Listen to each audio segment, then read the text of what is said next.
اللہ کا فرشتوں کی مجلس میں حضور کی ثنا کرنا یہ درود ہے، حضور کی مدح فرمانا، محبوب کی شانوں کو بیان فرمانا۔ یہ صحیح بخاری میں صلاۃ کا ترجمہ حضرت ابو العالیہ رضی اللہ تعالی عنہ سے کیا گیا ہے۔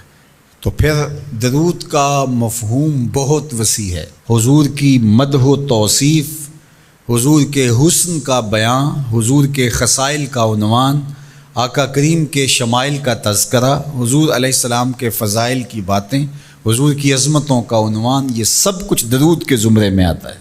اور پھر ساتھ صیغہ بھی درود کا ہو اور اس میں شانیں بھی حضور کی ہوں، جس طرح درود تاج میں ہے، تو اس میں حضور پر درود بھی بھیجا گیا اور ساتھ حضور کی عظمتوں کو بھی بیان کیا گیا۔ تو یہ ایک خوبصورت گلدستہ بن گیا۔ درود شریف کے جو مفاہیم بیان کیے گئے ہیں، ان سب مفاہیم کو یہ اپنے جلو میں لیے ہوئے ہے یہ درود۔ تو کثرت کے ساتھ حضور علیہ السلام پر درود پڑھنے کی تلقین فرمائی گئی۔ حضرت ابی بن کعب رضی اللہ تعالیٰ عنہ فرماتے ہیں کہ آقا کریم نے ترغیب دی درود شریف پڑھنے کی، باقی امور اور عبادت، ذکر فکر۔ تو میں نے عرض کی، ارشاد فرمائے کہ میں آپ پر کس مقدار میں درود پڑھوں، کتنا وقت، کتنا درود پڑھوں؟ تو آقا کریم نے فرمایا ماشیتا، جتنا تم چاہو۔ فرماتے ہیں میں نے کہا میں چوتھا حصہ درود پڑھوں گا، باقی 3 حصے دیگر عبادات اور دیگر وظائف اذکار بجا لاؤں گا۔ فرمایا جس طرح تم چاہو، جو تمہاری مرضی، لیکن اگر درود کی مقدار کو بڑھا دو تو تمہارے لیے بہتر ہوگا۔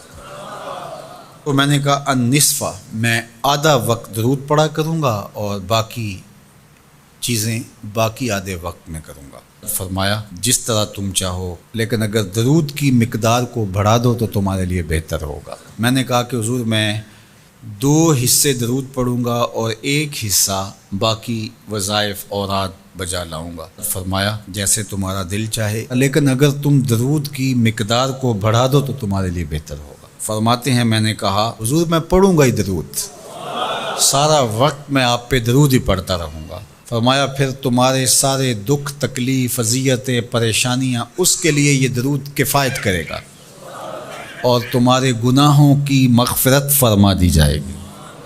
تمہاری پریشانیاں، تمہاری اذیتیں، تمہارے دکھ، دور موجود میں لفظ بولا جاتا ہے ٹینشن، تمہاری ساری ٹینشن، تمہارے سارے معاملات حیات کی بے ترتیبیاں، پریشانیاں، دکھ، اذیتیں، سب کچھ ختم ہو جائے گا۔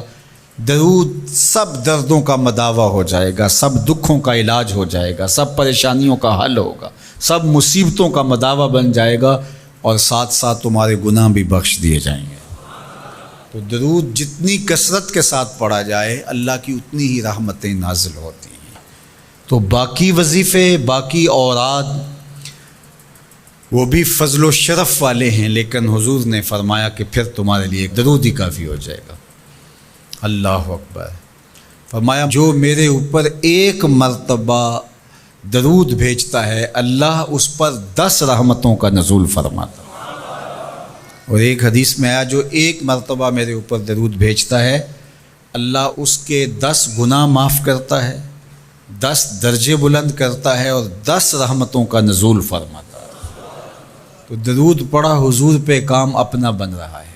تو درود پڑھنے سے انسان کا باطن سنورتا ہے، اندر پاکیزگی نصیب ہوتی ہے، گناہ دھلتے ہیں، عیب دھلتے ہیں، پریشانیاں ختم ہوتی ہیں، مصیبتیں، آلام، مصائب، دکھ، ٹینشن، پریشانی، جو کچھ بھی ہے یہ ختم ہوتا ہے، اور درود پرسکون بنا دیتا ہے انسان کو۔ راحت بخش ہے وظیفہ، سرور انگیز ہے یہ وظیفہ، نور بیز ہے یہ وظیفہ، ماحول میں شگفتگی پیدا کر دیتا ہے۔ اگر درود شریف پڑھو گے تو تمہاری بہت ساری پریشانیاں ختم ہو جائیں گی، تمہارے دکھوں کا مداوع ہوگا، تم ریلیکس ہو جاؤ گے درود پڑھنے۔ یہ درود شریف کی برکات ہیں۔